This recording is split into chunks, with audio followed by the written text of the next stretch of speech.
Hey Sunshines, welcome back to my channel, Sunshine Disney Girl, and today I want to talk about how I am totally a Belle. I wanted to do another I'm like a Disney princess and kind of talk about Belle. She was one of my favorites because I think I was about 13 when the movie came out, which is a really good age. And I can jump right into things that I was like her. Like, I used to read constantly. I had like, my nose was in a book all the time. I would be reading before class started. A couple of times I got in trouble for not paying attention in class because I was reading. Not a class book, you know. So yeah, that I thought a Disney princess who loved to read was like the most awesome thing. Another thing that she and I had in common is we both came from really tiny towns. So my town growing up had only 4,000 people in it, which, you know, I understand there are some towns with like 200, but 4,000 is pretty small. We had an elementary school, but we got bussed into the next town over to go to high school and middle school. So by the time the movie came out, I was actually going to high school in another town. So it felt like I was starting to expand my horizons a little bit, but everything was still like very small. It seemed, you know, that everything was within, you know, 10 minutes from my house, 15 minutes from my house. So yeah, like I kind of understood her, you know, I want adventure in the great wide somewhere. And that is something I totally agreed with. I'm keeping my notes with me. So I got this cute new journal for my notes. Oh, the other thing that I'm like Belle is I am a total daddy's girl. So I know Belle didn't say she wanted to be an inventor, but she obviously was super cared about her dad. I mean, you know, she was willing to give up her life for him. So yeah, I mean, I wanted to be like my dad. I wanted to go into his business, all of that kind of stuff. So I really felt like I understood Belle when I was that age. Another thing that she and I had in common that's like not a great look and I'm kind of feel bad about now is I think Belle was very judgmental. And I think as much as her mind was open to new worlds and adventures and things like that, I feel like she didn't give enough credit or enough like thought to the people around her in her small town. And I know the whole setup of the movie and kind of the first song is talking about how like they're this tiny provincial town and she just moved there and it's all different for her and everything.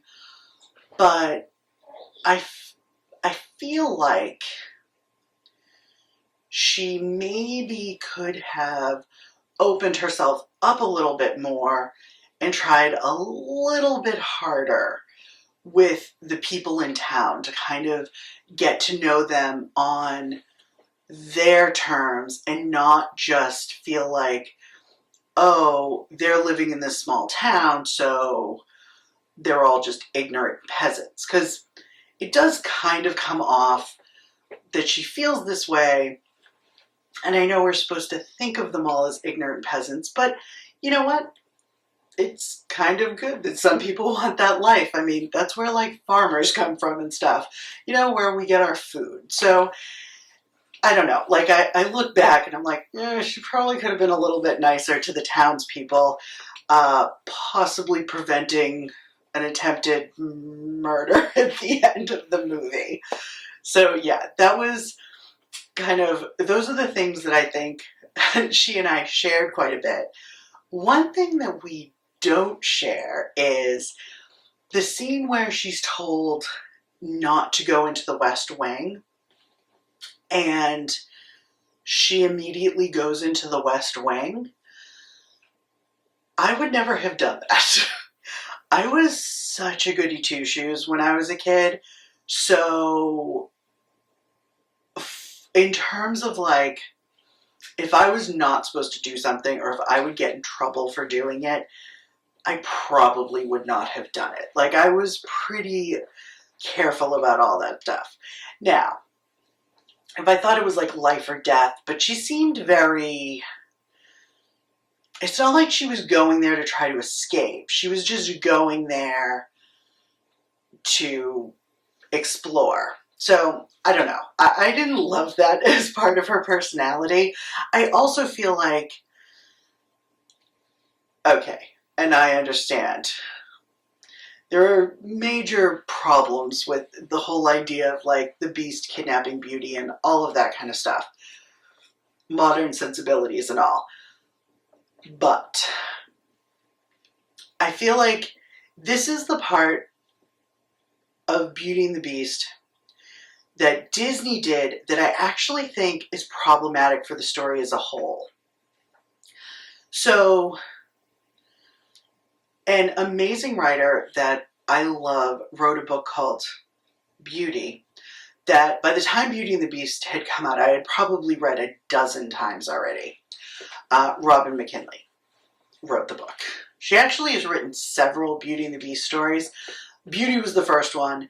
I think it came out like the year I was born. Like, it was old by the time I got it. But in any case, I loved it.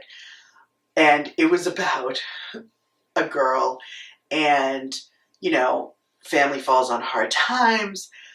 And I think the original Beauty and the Beast story, there were actually 3 sisters, and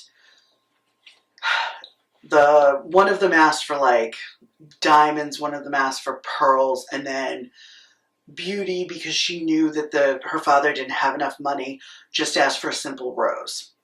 So, but they actually, Robin McKinley changed it a little bit, and I really liked what she did, which was the fact that all of the sisters were good, and they understood that, you know, they had fallen on hard times, and their father couldn't afford this. So when he asked, what would you like? The sisters jokingly said, oh, I want a diamond ring, and oh, I want, you know, a pearl necklace. And the father laughs, but Beauty realizes that he feels bad. He can't get anything like that for his daughters, even though they don't really want it. So she says, Dad, I'd really love some rose seeds to plant in the garden. And so he goes and the whole thing. And there's something about the spell that, like, the Beast, like, has the tiniest bit of hope that maybe if, like, he gets to know someone, that the spell will be broken. But he doesn't have a lot of hope at that point.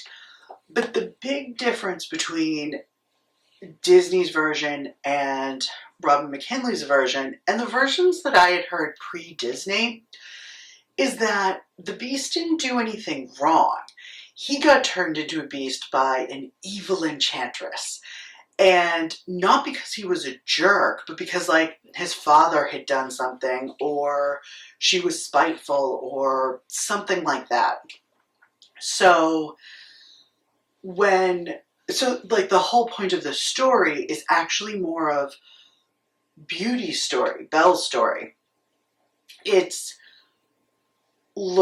not the Beast learning to be a good person. It's actually Belle learning to look past the outside and realize there's something good within. Because the truth is, in Disney's version, the Beast really is a jerk. He is not a good person. And the fact that, like, he was cursed and everybody along with him, it really doesn't hold up for me as much. But I loved it so much when I was a kid. But looking back on it, I think it's tough because it's like crossed with reading Beauty, which I think is a much better version. Also, Beauty's Beauty liked reading. So I remember seeing somebody say something about, you know, she's the first princess to be like an avid reader, and they felt that was really important. I'm like, nope, it's already been done in this book that I've been reading for like 3 years now, and I was like all upset on Robin McKinley's half. So yeah, that was my Beauty and the Beast kind of experience. And as is true, I think, with a lot of Disney's things, I thought the play was even better. I thought they expanded on it really well. I really enjoyed it. I love the music to that. And that is kind of it for my whole I'm like Belle. So how are you like Belle? Are you like her at all? Even a little bit? Something good? Are you judgmental? Because that can be an issue I know about. Let me know in the comments. I can't wait to hear from you. And until I see you again, I hope you live, laugh, and shine. And stay tuned for a little bit of sunshine action. Bye!